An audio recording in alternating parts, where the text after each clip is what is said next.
Can I start off with a story again? It's a short story this time. Please. Great. Story You've me. heard this, but I'm going to say it again. All right, so story.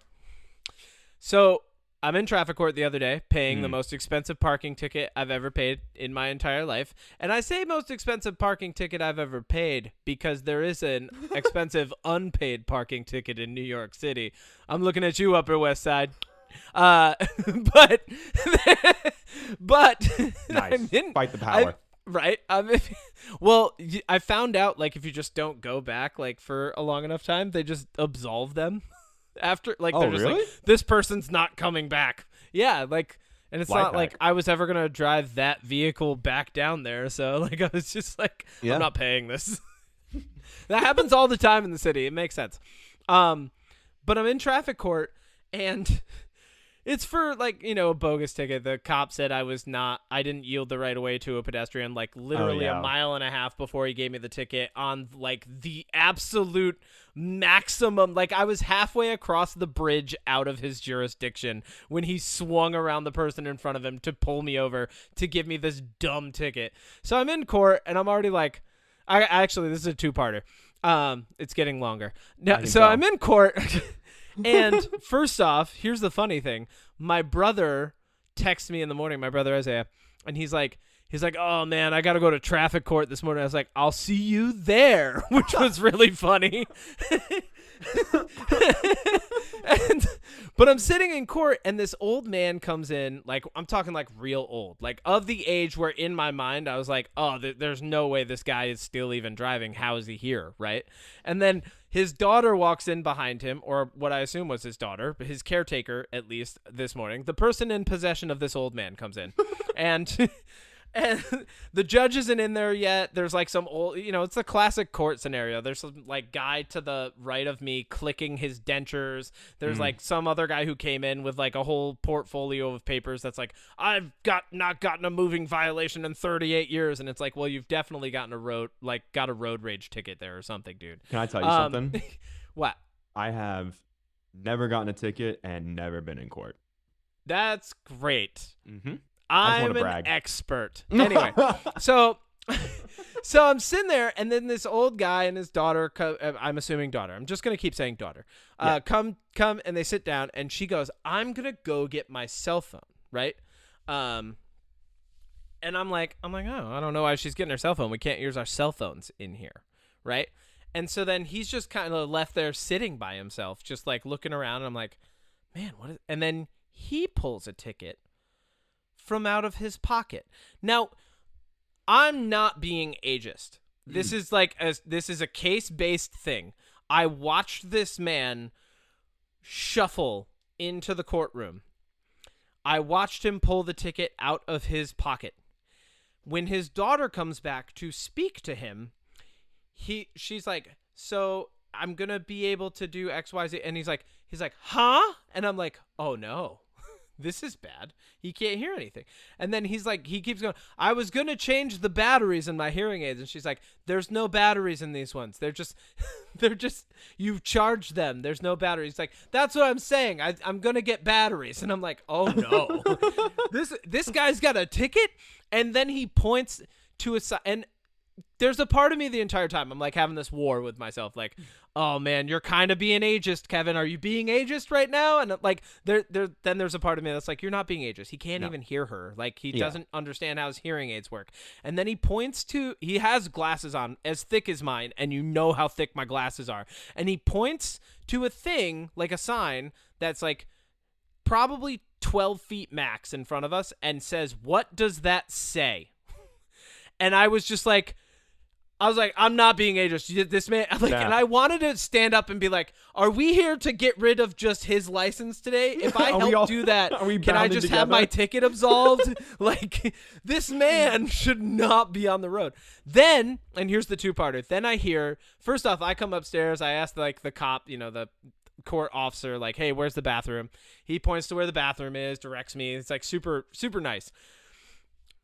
I hear the elevator, and I hear boots hit the floor, and I already know it's my brother. Like, you know how, like, you know your siblings? Mm-hmm. Like, I already know it's my brother, and then I hear the cops' reaction, and for anybody listening that doesn't know this, my little brother is half black. So I hear the cop, and I come from an area that's not very even part black. So I hear the cops' reaction like, whoa, hey. And then my brother, I assume he's just used to dealing with this at this point, just like walks to where the bathroom is because he obviously knows.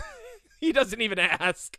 And then I hear the cop turn around and I hear like somebody else trying to talk to him. And he goes, I think it's just here to use the bathroom. And like, then my brother comes out and I hear him talking to him. And now I hear his voice, right? Like muffled conversation. And the guy's like, wait, what? And it's like, he's lost all the courtesy that he had with me. Very pleasant with me. Very, very pleasant with me. And then he's like talking to my brother. He's like, well, you got to go over to the window and blah, blah. And it's like, dude, why? Why is this the moment that we're having this morning? And then the cop, my brother walks in right as court is starting. And the cop walks in behind him. And my brother very confidently finds me, walks up to me, and we fist bump as he sits down next to me. And the look on this court officer's face, his eyes went so wide, like, what is going on here? And I just, like, internally, like, everything going on, like, this old man who probably shouldn't even be driving that's here to, like, talk about a ticket, my brother coming in and fist bumping me, like, just, it's, like, the funniest court case scenario that I've ever been in. That's incredible. It was, dude, every day's an adventure. Like, but also, that cop is, like, I'm sitting there worried about whether or not I'm ageist and then just being confirmed, right? And then I'm sitting there and I'm like, wait, this cop's being racist. And I was like, wow, this is just society now, isn't it? This is how this goes. 100%. Like, if my life were like a sitcom, there would be like all like the Benny Hill sounds in the background, like like just... That would be that episode of Court that day. If your life was It's Always Sunny, this would be fitting. You could be like, the gang meets a racist. the gang goes through racist court. Yeah.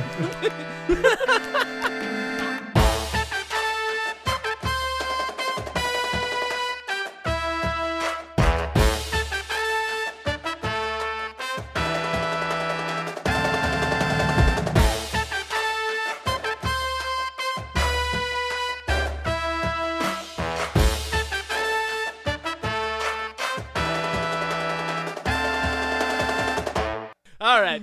Yeah. You ready to clap? I'm ready. 3, 2, 1. Yes! Love it. We're so good at that. Every time. Welcome back to the Unpop Podcast. This is the second recording of the gender fluid episode. My name is Kevin Miner. He, him, your Capitan, todo el siempre. And with me, as always, is... Odie Matthews, the chef, they, them. That's beautiful, Odie. This episode is the gender fluid episode. We've already recorded it once, but there was chaos, and I don't think either of us were ready to record that day, so we're doing the responsible thing. Driving under the influence? No. I was just talking about traffic court. We're not driving under the influence. We're operating this podcast under the influence of a better mindset. Oh, I'm going to put in like an awe track there. Oh, I should put in sitcom sounds all the time. Why am I not doing that? Because our podcast isn't a sitcom. But it could be. Ayo! See, I'm gonna put applause there. No, you can't boo. I booed already. There's no booing. Ooh. Not in this sitcom. I'll do the sound effects this episode. All right, you do the sound effects. Anyway, we're here. We're here. Yay! Hey, did you like the red E that I sent you to let you know that I was red E? Well, Kevin, I'm colorblind, so it was brown. And no, to answer your question. So first I wrote it, and then I was like, oh, that's good. And then I was like, wait, this will be funny. Send an actual red E. I'm chaotic good. I let people know that I love them by remembering things about them. Yeah, I was going to say, your joke doesn't land with me, though, because you're like, I'm going to send a red E. Yes. Cool. But you knew what it was. I know it was an E. You knew what it was, though. I thought it was for poopy. Poopy. Anyways. Yes, today we're going to talk about everything that we talked about last time, but better. And nobody even heard it. And nobody will know if it's better or not. No, so we can just say you it won't is. know if it's better. Yeah, they won't know if it's better or worse. Pretend like it is.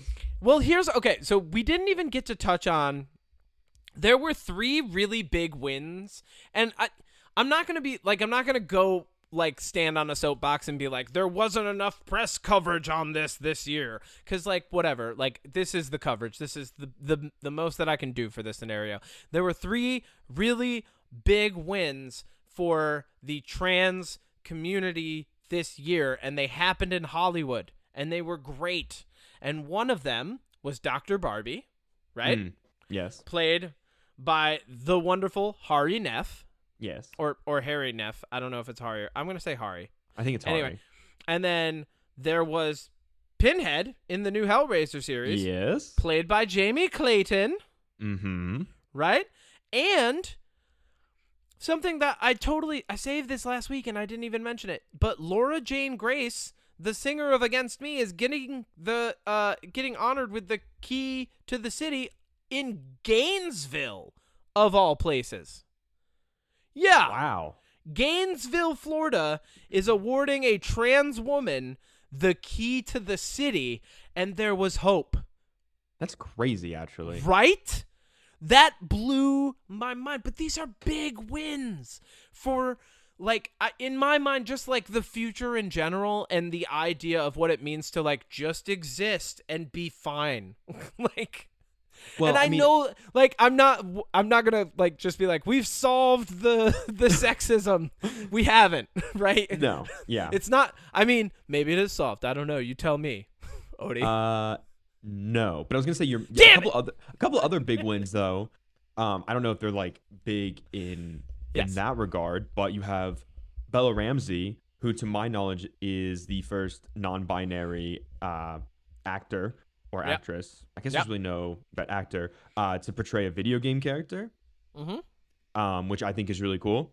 I think they're the first. On top of that, you also, and now this person's not the best, but technically with The Flash coming out this year, the first non-binary actor also played a superhero on film because Ezra Miller is non-binary. Yep. But the problem is that not the best face for that. Not the best face of mental health for any type of peoples. Okay. 100%. Yeah, and we can just agree on that and move on. Like some really significant wins are happening, and it's not happening. I don't think that these things. I think a lot of times when people talk about things like this or topics like this, there's almost like an instant conspiracy theorist voice of like, well, this is just part of an agenda. There's no agenda. Like, these people were just awesome. Like, if you saw the Hellraiser movie, Jamie Clayton was the best pick for that. Yeah. She was so great. You know, Laura Jane Grace of Against Me has always been awesome. And is now getting the key to the city. That's as good as when Killer Mike got the key to the city in Atlanta. That was great. Because they do so much work in their communities, right? These are people who are like Laura Jane Grace and Killer Mike are pillars of their community, and seeing them get the keys to the city, seeing them get recognition for the things that they do when, you know, we're not even 100 years away from like black people getting the right to vote, or are we 100 years away yet from women getting the right to vote? I don't even think we're a century away from that yet. Wasn't that in the 20s? So we're coming up, I think it's like this decade. Let's see. Yeah. I don't know that off the top of my head, and I don't apologize for it because I can't keep everything in my head.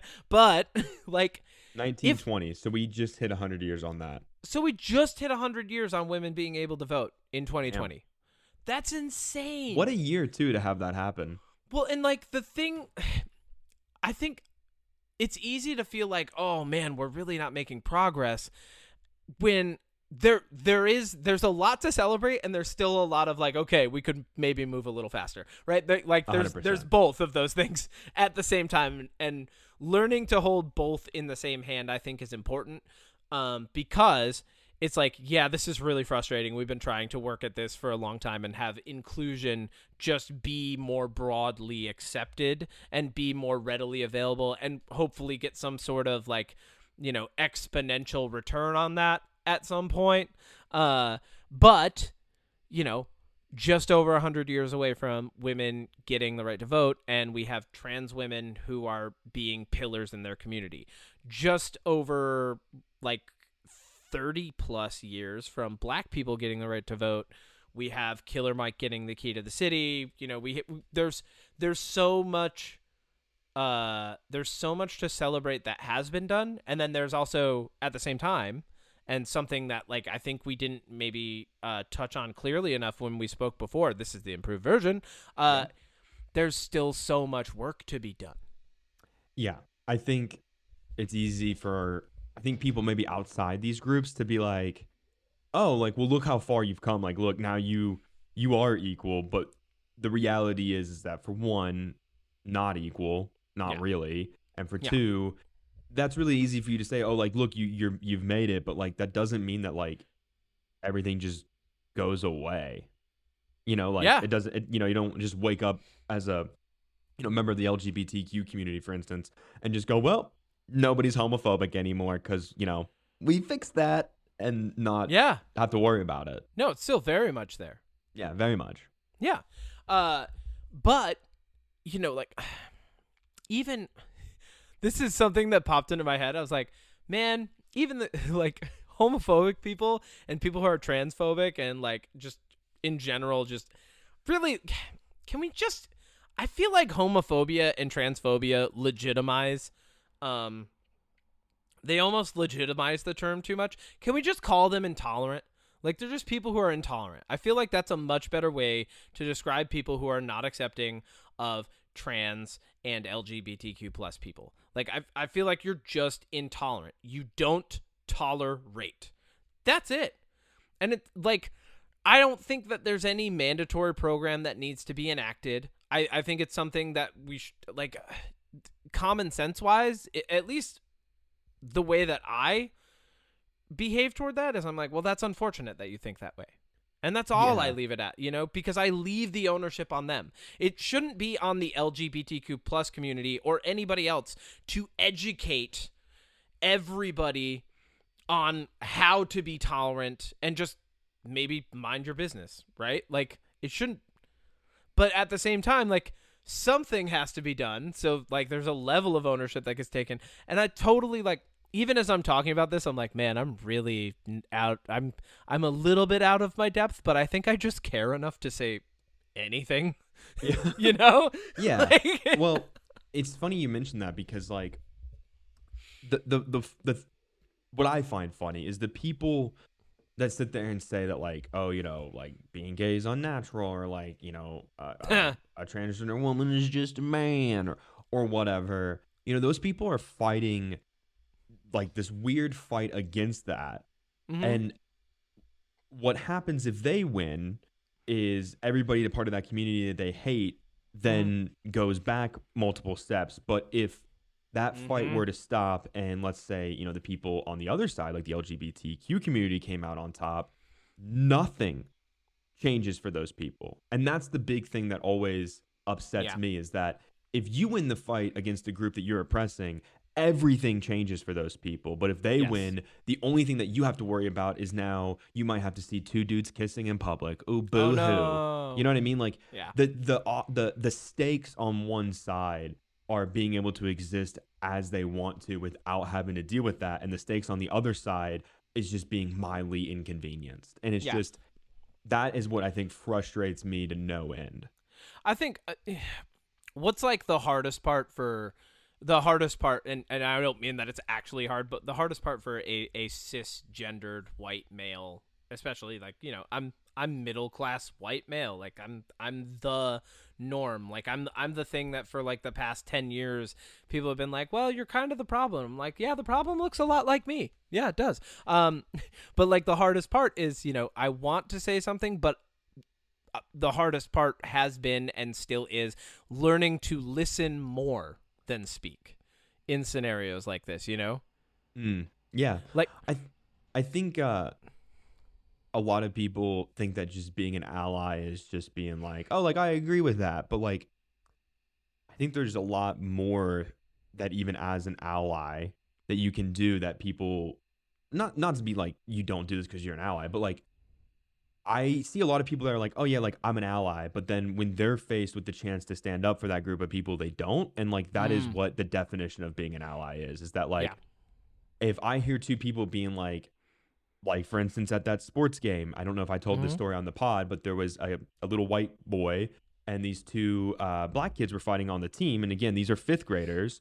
And the white boy yelled, look, the monkeys are fighting. And his parent didn't do anything. Like, whoa. And obviously because like I'm an adult and like I'm 10, 20, 12 feet away, like I'm not going to say anything. Like I can't say anything. Like I can't interject myself into these kids. But like, I should have probably said something to the parent and been like, hey, like your kid shouldn't say that, because that's what, being an ally is like, when you hear something, even if you're not a part of the group that's affected, and even if the group that's affected is not even around, like if we were on Xbox and let's just say Matt and Byron, we'll just throw those two names out there, said something super homophobic. Yeah. And you were there and I wasn't, I would expect you to be like, yo, like, what do you, like, you can't say that. You know what I mean? Like, that's... Oh, yeah. Yeah. That's what I'm getting at, I guess. Yeah. I mean, luckily, we have a safe enough friend group where that doesn't happen. No, Matt's homophobic. But I have... Yeah. he's so homophobic. But I've had like I'm lucky in a lot of ways as someone who, one, I'm just like was born and people are like, you're a dude, and I was like, yeah, that checks out, and they're like, you like girls, and I was like, yeah, that checks out, and they're like, and you have testosterone and you're gonna be a man someday. I'm like, yeah, that's fine. Like I'm lucky that one, that's the case, but then also, for anybody listening that doesn't know this about me, my family is a kaleidoscopic rainbow of confetti. My other little brother, born the same exact day as my half black brother, is gay. So like, and that's a whole other story, but they were born on the same day to different parents, and both of them are my half brothers. That's weird, but also cool. It's very weird and very cool. But he messaged me earlier this week. He sent me like, this video that was like, look, it's me, and it was like it was a gay man reminiscing on when his mom used to call him a ladies man, and he was like, no, this is just what I like to hang around the girls, like, and he was like, look, it's me when I was a kid, and I was like, yeah, and he said something along the lines of like, it was reminiscing on like people quote unquote not knowing that you're gay, and I was like, Kurt, we always knew, buddy. And he was like, well, nobody told me, and I was like, well, it's kind of your own thing to figure out. Like, I'm not gonna come into your room and be like, I think you're gay, like, you know, right? Like, it was like, I think I knew even as like an adolescent kid with a brother who was literally cheering with the cheer team on the sidelines and like loving every second of it, and like there were other hints. It wasn't just cheerleading, because you can be very masculine and cheerlead, but like I think just like, I just kind of knew, and I was like, all right, well, I'm just gonna leave it there. And when he did come out, all of the rest of us siblings were just kind of like, oh yeah, cool. Yeah. Because we knew, and like we were just like, oh yeah, that's fine, that's Kurt, like, yeah, he's fine. So I've been lucky that I've had the opportunity to have a mature form of allyship, in that like, these aren't just people that I know. These are my brothers. These are my literal blood brothers. Like, we share DNA, so that's been really helpful, and that's helped me to be progressive. And I try to use that as much as I can to speak up when I need to. And to try and educate when I need to. The part that's then tough is like, a lot of times because of who I am, I find myself in crowds where I am like, at least in a very microcosmic sense, I am the minority, like, as a cisgendered white male, so like in those settings, regardless of my experience, because I'm not literally living it in that moment, it's really not my place to speak. Like, I can't just be jumping in every conversation and be like, yeah, well, my gay brother and my black brother, because then you're just an asshole. That's a whole different thing. But like, learning to listen was so hard, because you get speaking from like the position of someone who can only be an ally, right? Like, you get so excited to like be like, I'm here to help, like, but it's like the equivalent of like showing up to like, I don't know, like, it's the equivalent to like showing up to Pride Parade with a shirt that just says "Go Gays" on it. Like, you got it from Walmart. Yeah. Like, people are just gonna give you weird looks, man. They're not gonna judge you, but they're gonna judge you. They're gonna judge you for sure. Well, it's funny you mentioned the ally thing, because it made me remember, like, when I was like between 20 and 22. No, probably between like 21 and like 24, 25, I was, was like really hardcore into like my allyship of the LGBTQ community. And then obviously that made me realize, oh, like, I'm a member. But then it took me a little bit to be like, oh, I'm no longer, like, when I stand up for these issues, it's no longer from like an ally standpoint. And it was a really weird transition to go from being like the mindset of, oh, I'm an ally, so like this is how I go about it, to being like, oh no, this is me. So now I can take like a little bit of a different stand, like a little bit more of a direct, like, like what directly affects me type of stand, which is a really interesting perspective switch to like live through and look back on. Yeah. Because I was raised to be homophobic, which was really interesting. Do you want to unpack that right now? I'm just kidding. It's just, I mean, it's so funny that like, and my sister's kind of the same way, that my full sister that I'm closest to. Yeah. We were raised to judge people based off the color of their skin, and to be homophobic and to be intolerant of these people. And as we got older, that those views started to change on our own. But then when we completely broke off from the influence of the people that raised us, like, that perspective really changed, especially for me, having always known, when I was younger, that like I didn't hate those people. I felt similar to those people. You know what I mean? And so it's just interesting because like now, obviously being a member, but like my sister Rachel is like an extreme ally, like very defensive, especially now with, younger sibling being a member, and like my sister's super duper supportive. Yeah. But at the same time, you mentioned the word intolerant, and it's funny because now I'm intolerant of those people that are intolerant. I don't tolerate the people, you know what I mean? And it's a funny vicious cycle, but I don't feel like I'm wrong. I don't feel like if you're somebody that feels this specific way that is just objectively wrong and intolerant, I don't want you in my circle. I don't want you in my life. I don't want you to be around me. And there's always the counter argument. Well, how are you going to change their mind? Well, I mean, that is one way of that. That's the thing, is like, maybe I could, but what do I have to subject myself to in order to change their mind? I thought for the longest time that even with my parents, I could potentially maybe change their mind. And it just made things worse for me because I continued to be like an undercover agent, but all they did was spew hatred, and it just made it worse. So do I want to try to change somebody's opinion on a group of people and subject myself to all the hatred and poison that's going to come from that? No, I don't. Yeah. And I just think that's an interesting standpoint. Yeah.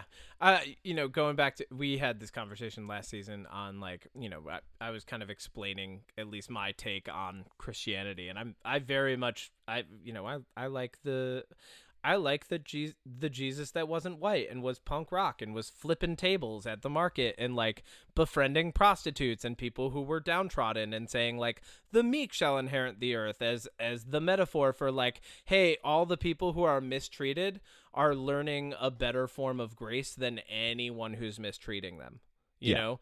And like, and so for me, I'm not even so much. It's not that I am intolerant of the intolerant. It's that I'm just like I will passively move away from them. It's not an active intolerance, right? It's just me. It's just me going, all right, well, yep, didn't like that interaction. And if it happens again, I'm like, all right, cool. Well, more distance and more space and time then, because that's the only thing you ever can do is create space and time, and then give them the ability to like come to you. There's that classic Eastern teaching, right? When the student is ready, the master appears, which is really like, when you're ready to learn the lesson, you'll learn it. And it doesn't matter who's in front of you before then. If you're not ready to learn the lesson, you're not going to learn it. And if the lesson is acceptance of other people, if the lesson is giving grace to other people and you're just incapable of doing it and you're not in a mental space where you can do that, or like even an emotional space where you're prepared to emotionally do that, you're not going to learn it. It's just not going to happen, 100% agree. And it's funny because, to sit here and be like, oh, I don't deal with those people. But the truth of the matter is those people are everywhere, they're sprinkled in everywhere. So it's funny that like sprinkled in. Yeah, they are. They're just sprinkled in, they're just little hate sprinkles of society. All over. But like, in a professional setting, as someone who just transitioned recently into freelance and now really recently out of freelance, I had clients that were definitely that way. And because, in a real world scenario, if you go to Panera Bread or if you have a client or if you're in an office space, like you're going to have these people around you. So to some extent, I do tolerate them because they're, a client or whatever. But anything past the basic human decency that I owe you, because I believe that everyone should be treated with at least a limited amount of decency, and I feel like even if you are a scumbag and I have to work with you every day, I'm still going to be like, hey, Bill, how was your day? Yeah. Oh, yep, you and Debbie. Okay, cool. Now my headphones go in and I talk to you tomorrow morning with this exact same conversation because I'm not going to be mean to you. Mm-hmm. Well, that's good leadership, right? The idea of leading from the front. Like if you believe, like if respect is the thing that you want, then giving out the basic form of it is the least you can do, right? You don't have to go above and beyond, but exactly. Basic human decency. What you said there that I really like is basic human decency, basic respect, right? Yeah. Yeah. Wow. I think we just covered everything that we covered the last time we tried to do this in 30 minutes rather than 50. And it was much more organized. Do I have any more thoughts? I feel so much better about this conversation. People are getting like I'm really glad we took a practice run at this and hit all the bumpers on the way down the bowling alley so that we could bowl this strike this time. Well, then let's do this because I don't really think I have any other thoughts. I mean, I kind of don't either. One more thing that I really kind of wanted to touch on is I think two of the big wins that I mentioned being Hari Neff in Barbie, and then I believe Hari Neff was also in The Idol. I think that's also Hari Neff. But specifically in Barbie, Hari Neff is not called Trans Barbie, which was like Greta Gerwig, great job. Applause for you on that, because Hari Neff was Dr. Barbie, right? It was like, and that to me, like when that never came up, and here's like the funny thing, like being a cisgendered white male who is just an ally, there is still a part of my brain that's like, are they going to mention that that's a trans woman like at all in this movie about fake toys in an imaginary land? Is that going to come up? Because like I still have a little bit, let's call it like a childish ignorance, right? There's still like a little part of my brain that's like, I wonder if they're going to talk about that. Like, I get what you mean though. Yeah, it's kind of innocent in that it's like a little bit curious, and it only remains innocent in that I don't vocalize it. Like I'm not saying it out loud and pointing. There's a lot of movies though that have that kind of representation that don't point it out, and I think that to me, I think both work personally. Like I think that you can point it out, and I think you can not point it out. I think depending on the situation, one would work better if it's part of the plot. Exactly. Yes. If it's an important piece of that character, yes. But in the Barbie movie, it's not. And that's Exactly. what's really great. They got it. They got it right. Yeah. And it's definitely doesn't need to be addressed in Hellraiser. No, and you can even take it a step further. Like, you know, when adaptations of things come out, sometimes they bend the story to fit things, right? But Yeah. with Bella Ramsey, like they played a female character, and that was it. Like nobody, like not even a lot of people even still know that they use they them, which is fascinating to me. Yeah.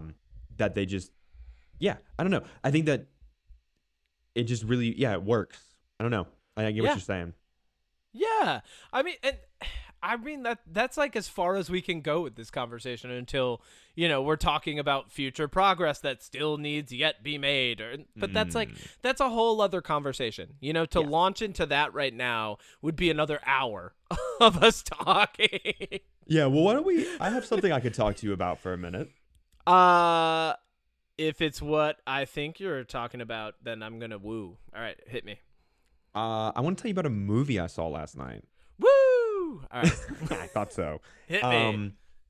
So, let me just bring up some names here, just so I don't mispronounce, because there's one of them that I don't know off the top of my head. Yeah, you mentioned this when I was calling you up to like confirm this time.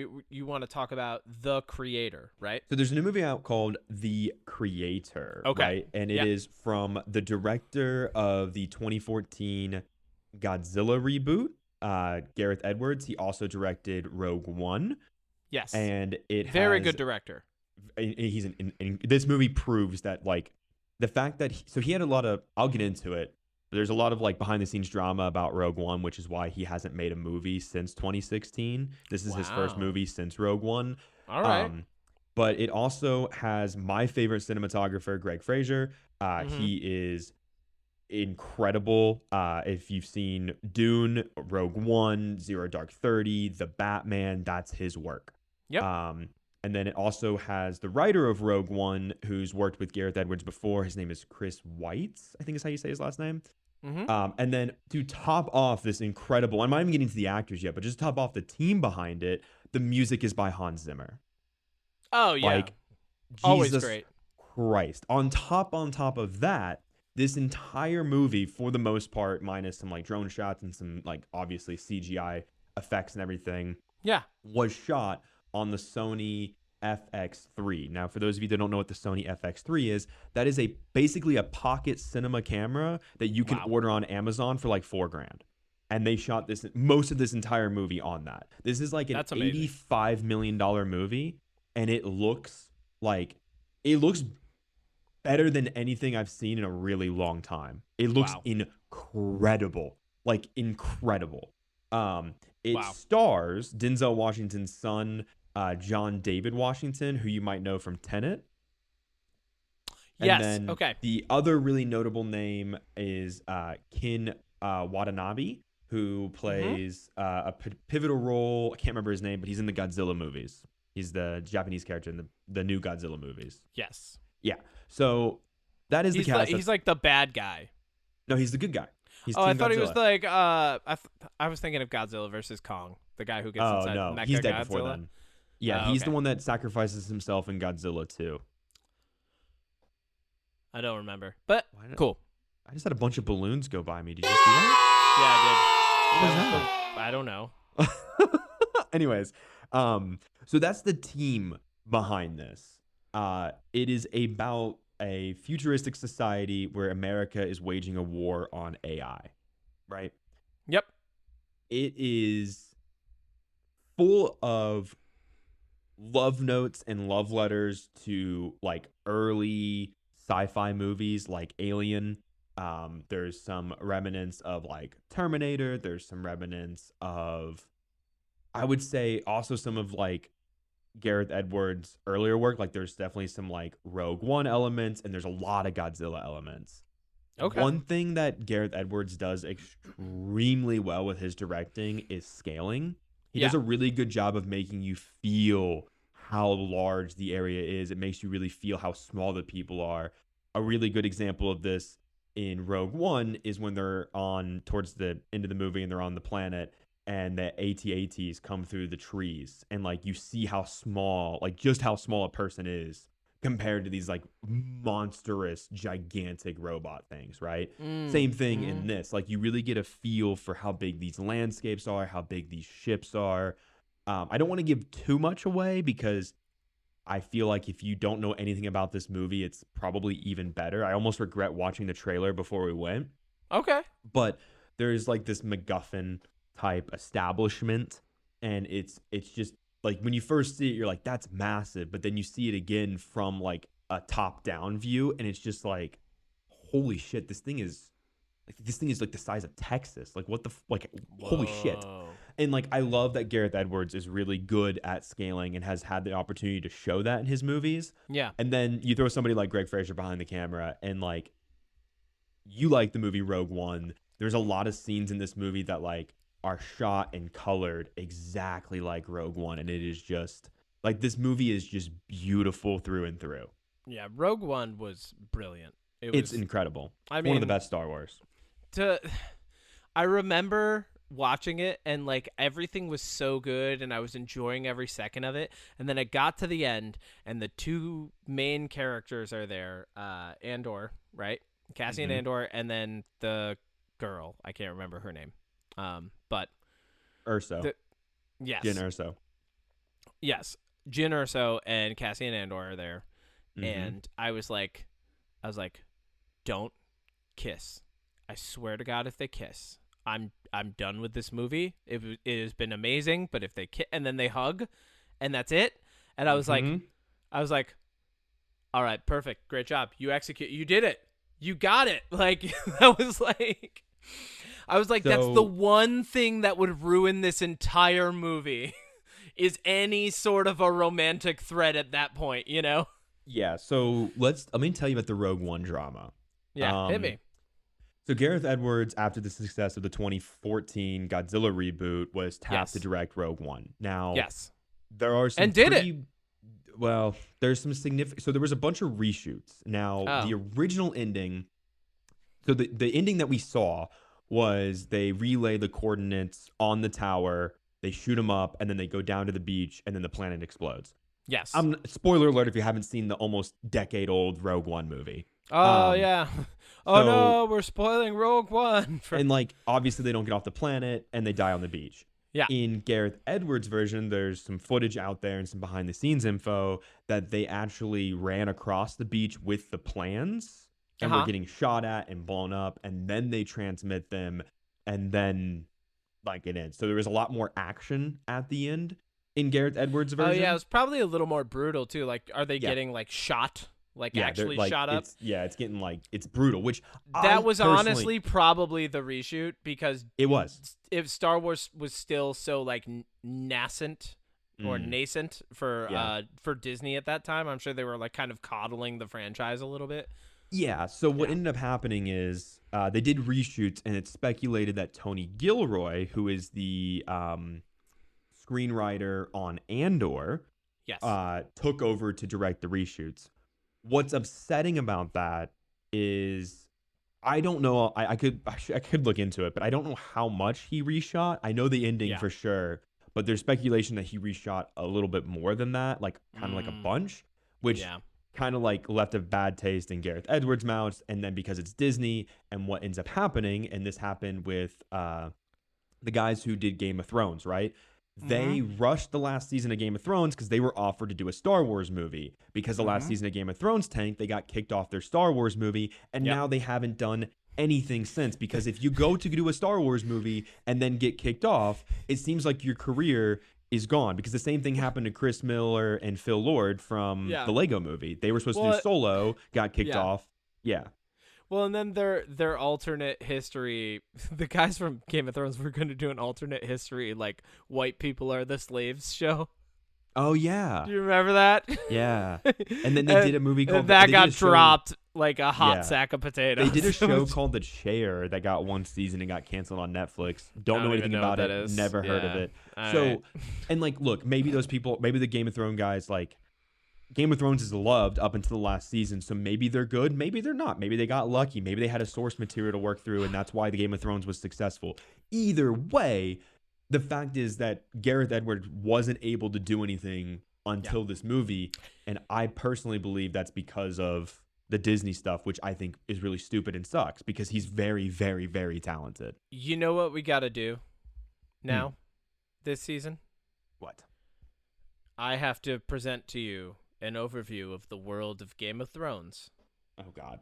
Okay. In order to educate you and bring you in on okay, how I'll amazing educate it you on is. something else. Yes, you have to pick something else, and it can't be Star Wars again. Oh, I already know what it's going to be, and it's not Star Wars. I'm learning enough about Star Wars. No, you're good. I got something already in mind. Great. Mm-hmm. I will educate you on Game of Thrones. Okay. And then we'll figure something else out. But I really think you, Odie, should watch it. And I'm not saying like now. I'm not saying like over the course of the next year. I'm just saying at some point, because you mentioned something. You're like, maybe DB Weiss and Benioff and Weiss, who are the Game of Thrones guys, who never have to work again in their lives if they don't want to. Let's be honest. True. You're like, maybe they're not that good, and I would say to you, they are good. But the team that they built internationally and the people that directed some of the key episodes and like the cinematography that went into some of the best episodes of that show and just like the way things were framed and shot. Yeah, no, and, I'm like, not saying that they're sound bad. and like there's so much that went into that show that like set a new standard for so many things all the way up to the last season. Yeah, no, I'm just saying that like they might be good, they might be bad, maybe they got lucky, maybe it's they're good enough, right? They're good enough to have 6.5 great seasons of a show.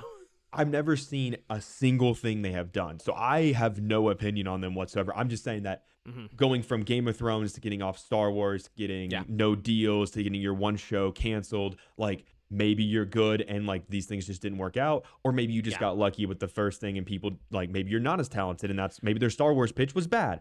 I have no clue. Maybe. I'm just saying that to tie it back to the creator with Gareth Edwards is that this movie, it does a really, really good job of kind of showing AI, but also like, not to spoil too much, but like, it kind of reminded me of a little bit of like an allegory for like the Vietnam War. Okay. I like that. There are some elements of things that like the American military does, choices they make, and things they do in this war that they have created. Yeah. That I'm just like, yeah, that's that is an authoritarian like military government move right there. Like, yeah. In real life, not afraid to say this, like the American military thinks that they're above everybody. And in this movie, they act like they are without any consequences. Not mild spoilers, but not really. There's a moment where basically they decide, oh, we're going to bomb these facilities, but they're in countries around the world, right? And they're just like, we're just going to bomb them. Like, even if they are in our allies' country, like, we're just going to bomb them. Like, who gives a fuck? Okay. And it's just like, that's just the mentality they have. They're just like, oh, well, like, we don't like this thing. Whether you do or not, we're taking it out. And it's just... And that's like one of the through lines to the movie, and it's, I don't know. I think it's really like if like I said on the phone, and I'll say this now, out of all the movies I've seen this year, and a lot of them have been extremely good. If there's one movie you should definitely go see in theaters, it's this. It needs to be seen in theaters. It is way too good to pass up on. Okay. And I don't throw that out there lightly. You know me. I trust your opinion. So I think you would like it. I think you would. That being said, is that your jam this week? No. I actually have something else that's my jam as well. Ooh, what's your jam? Do I have any final thoughts about the creator? No. Go see it. Definitely. Really good. Cool. I will. My jam. Hold on. I'm bringing up the name of the album. I don't remember the name of the album. I'm playing the holding music. Okay, now. so There's a artist that was extremely popular in, and I could be misremembering when he was extremely popular, but for me, it was like early 2000s, mid 2000s, like middle school, high school era. Drake. It's Drake. Is it Drake? It's not Drake. It's not Drake. But you're on the right track. Whoa. Lil Wayne. Yes. Holy shit. Oh my God. So good. That's so good. He has a new album called The Fix Before the Sixth. And it's 10 tracks. And he also came out with an album, and I listened to it back in 2022 called Sorry for the Wait. Title track Sorry for the Wait is incredible. But this album, The Fix Before the Sixth, is so good. I love Lil Wayne's character arc. Like, he was kind of a lot of people loved him, but then like they're like, I'll be honest, I was one of the people, I'm like, he's kind of a cartoon. Like, he's kind of like, a little bit. There's a part of him that feels like it's a joke, and then he was like, you know what? He didn't fall off. He just like cut everyone else off and was like, I'm just gonna go skateboard and live life with my money. And literally, he was just and that's all he thing. did.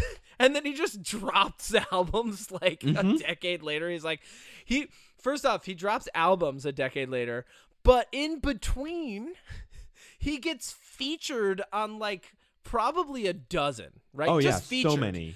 But every feature he did was fire. Yeah. Like, so good. And 2 features for Tyler, the Creator, just crushing it. He's literally, I've always thought that his like lyrics and like his style was really, really good when I was younger. And I just kind of like, he was just kind of got lost with like the Akon and T-Pain and Lil Wayne and like all of that like music that was really popular then. And those people are still popular, but for me, like, it was of the era. Like, that was like their prime for me in my head. So now to come back to him, and it's funny, the only reason I ended up listening to this album is because a couple days ago, I think it was like on TikTok or Instagram, I saw there was a Lil Wayne song playing in the background, or it was like the music, and I was like, oh, Lil Wayne. I typed him into YouTube Music and was like, he's got a new album. And then I listened to the whole thing and I was like, holy shit. But like, oh my God, he is so good. I don't want to say he's underrated because like, just because I don't listen to him probably doesn't, like, there's probably people out there that are huge Lil Wayne fans, and I wouldn't be surprised. But I feel like the fact that he hasn't been in the spotlight that I know of in a while is kind of crazy given how talented he really is. Oh yeah, no, he's great. My jams this week, because I have 2 jams. One is something that we are going to talk about next week because we're going into October and it's spooky season, and we're going to do our fall/spooky season must-haves. And mine, I'm in the middle of it right now. I'm watching Over the Garden Wall, which is absolutely phenomenal. It's a masterpiece.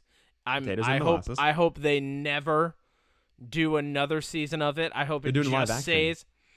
That's fine. I hope it just stays as 8 episodes, whatever incarnation exists. Like, even if they do a graphic novel, I hope it's 8 issues that are the 8 small issues that turn into one graphic novel. Would you be mad if they did live action and it was The Rock and Kevin Hart? I'd be so mad. I would write my congressman. That's how mad I would be. I'd be like, you need to stop this. You need to stop this now. Will Ferrell's the voice of the bird. Oh my God, I would be so mad. I'd be so mad. Oh, I hope they do it. Don't do that. I hope they do it. Don't do that. They do it. Yeah, don't do it. Don't do it. No, and then my other jam, because you brought it into my head, and I did have a different music jam until you started talking about the Creator, but this is a good little like sandwich piece to go with it. It's probably going to end up being like my most listened to album this year, but I stumbled upon very early on in 2023 the Dolly Thundering Concept, the band. Have you ever heard of them? I have not. Okay, I'm surprised I have not like fawned over this to you yet, but they have an entire concept album about artificial intelligence, but really just sentience, like machine sentience. I don't want to call it AI because AI is such a huge misnomer right now. Like, I'm so frustrated with all the people who point at a large language model and they go, it's AI. And I know, like, calling it an LLM is probably not as catchy, but that's what it fucking is. And you need to accept that. It's not actually intelligent. And labeling it as such when machines actually do become intelligent is going to be one of the reasons they lock you in a cage. Yeah. Good. Anyway. Get locked in a cage. But anyway, so the Dolly Thundering concept has this awesome album called Almighty Men, and it, like, just right off the rip, it's like you can tell that you're in for a ride. You know how, like, every once in a while you'll hear, like, the first line to an album and you're like, here we go. Like, the first line to this album, there's, like, this very robotic synthetic sound, and it just goes, God is dead. And it's just like, oh, here we go. That. Like, it's so good. It's the first track. It's called God is Dead. But then the album follows the story of, you know, an artificially made sentient being, as it is basically it sees part of, like, a machine uprising. Is essentially declared defunct, sent to, I'm assuming, Antarctica because they say the South. And then the machines that are on essentially this island of misfit toys, let's call it that for a metaphor, they're like, oh, no, we're going to go back and we're going to kill all the men. And then the album ends with, like, this really awesome meditative piece on what it actually means to conquer something that you labeled as your enemy, especially when it's the thing that is technically responsible for your creation. And so in that, there's like a spiritual side to this album. There's like a duality, like a meditation on duality. And then there's like you know, like a meditation on, like, progress and what it means to be progressive. And, like, it's so good. It's like, you know how I am. Like, give me anything that's just a blooming onion of metaphor and simile and information, and I just turn into like a little kid. I'm just like, ooh, yes, okay, I like that part too. Like, accurate. I very often am just, like, downstairs in the morning, like, you know, stretching, doing, like, my morning routine, and I'm just playing that album, like, just like on repeat, because it's only about 30 minutes. It's like a really quick listen if you're listening to an album, and so it's very easy for me to just go through the entire thing. But I love it, and I have a feeling after I watch The Creator, I'm probably gonna listen to it like another dozen times. Love a good quick album listen though. Honestly, it's great. Yeah, I love that. Yeah. Not everything needs to be a mixtape. Yeah, exactly. 100%. All right, so before I go see it, who would you cast from the It's Always Sunny cast in the movie The Creator? Oh my God! I'm just kidding. Okay. That would ruin it. No, because I would cast the people that I think would make the roles really funny. I would have no. Tell me after. Nope. Tell me after I see it. I was just kidding. I actually don't want you to tell me. No, tell me after I see it. Fine. Okay. Also, here's a fun little final last bit. I can't remember if I mentioned this, but even the programming of the future, quantum computing, it's made up of qubits, which can be a 1 and a 0 at the same time. So pretty much everything that we use in the future is going to be non-binary. Yeah, that's good. That's a nice little takeaway. We're going to take over the world, and I can't wait. With even qubits! Even though right now we're at like 1.3 of the world's population, we're growing. That's fine. It might even be less than that. Huh? It might even be less than that. Odie. Yes? Hear me out. I'm listening. I know before we said that we hadn't, but I really do honestly feel like we've solved all the problems that non-binary and LGBTQ plus people are facing in this 59 minutes. Under an hour, we solved it, Odie. It's you and me. The world's fixed. I'm going to go outside and tell everybody. You're gonna go shout. Apparently, there are 1.2 million non-binary people in the world. I told you, it's solved. See?